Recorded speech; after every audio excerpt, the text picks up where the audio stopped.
I don't wanna lose my balance when I'm staring at stars. I just wanna believe that we're better than we are.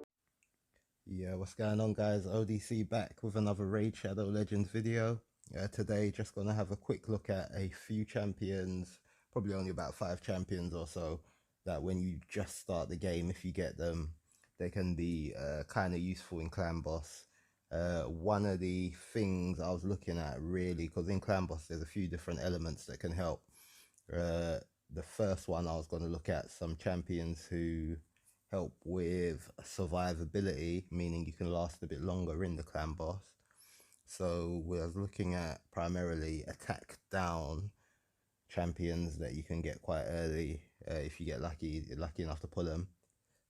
And then I got one at the end that isn't so much for that, but for something else. So the first one I wanted to have a look at is, where is she?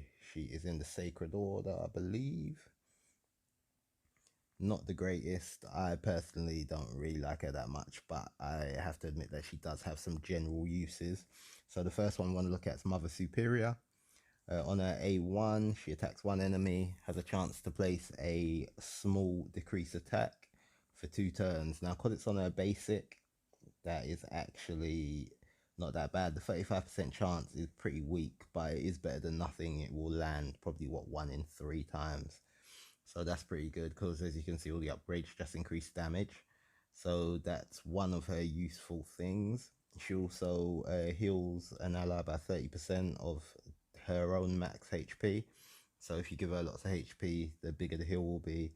And look, places a shield for any surplus, any heal that goes over, basically. I haven't seen that much, but yeah, hey. Her third skill, continuous heal on all allies. Continuous heal isn't that good, but again, better than nothing. And the other useful thing about her is going to be her aura, which is universal. It's an increase ally speed in all battles by 13%. So if you get her early, I wouldn't recommend wasting too much time in her.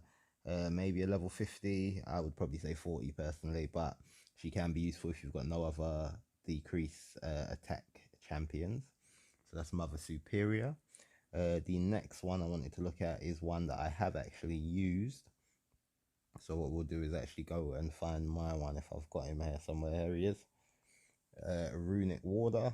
Right, so with him, he is a HP champion. I've got him at 5 stars.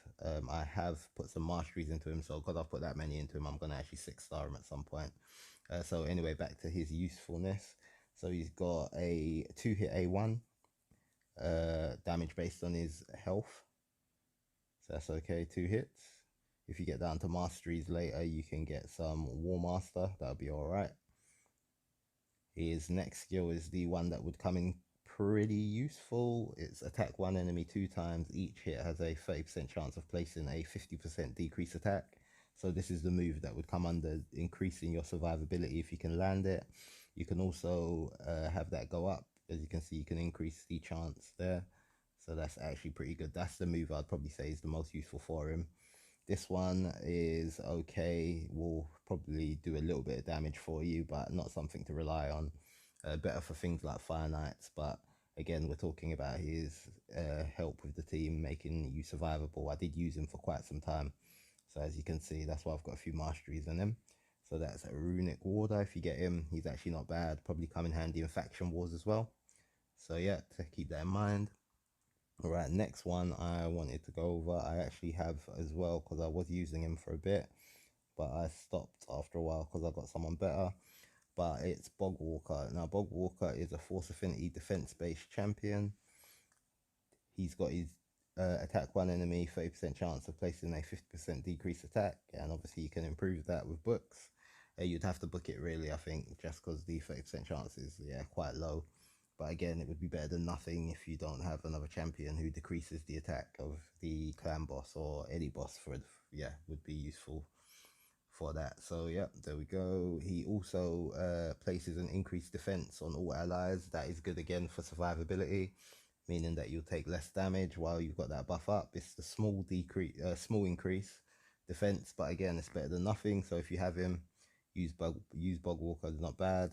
And he also has the reflect damage, just like the previous champion we're talking about, could come in handy for Fire Knights, would do a bit of damage, but not something to rely on. He's got an aura which is dungeon based, so that isn't really going to do too much for Clan Boss, but you could use him in the dungeon as well. Next one we wanted to go over is, where is this guy? Is he undead? Nope. I'm just looking for one champion in particular. Why did I not write it down? Here he is, Coffin Smasher.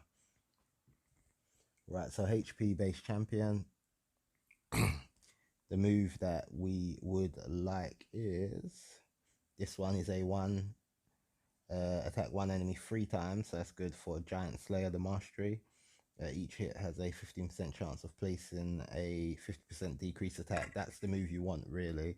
Damage is based on HP. You'd have to buff that up as well. So you got 15, 20, 25, 30. Still not great, but again, because it's 3 hits, it will be actually alright, I imagine. All these champions with these decreased attack debuffs, so you do need decent accuracy to land them on the Clan Boss, so that's another thing. He is actually very useful because he also has a HP burn as well.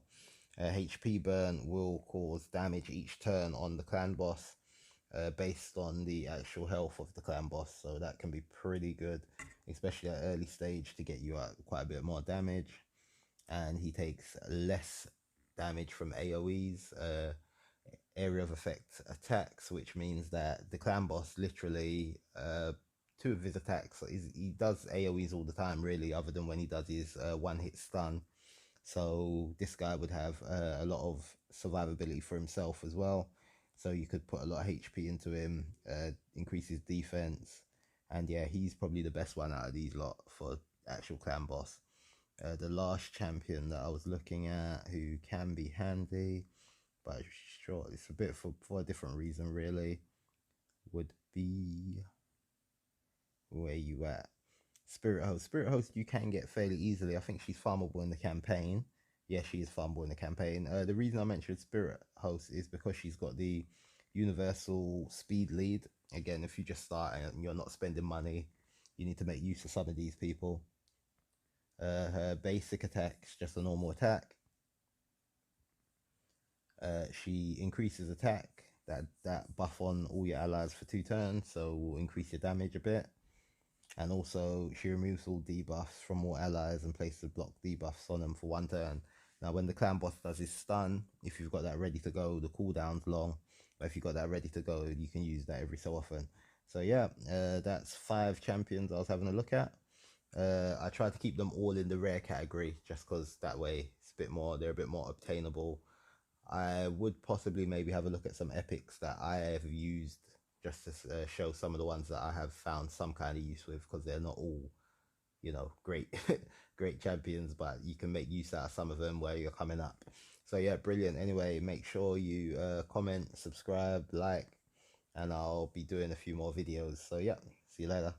ODC, I'm out.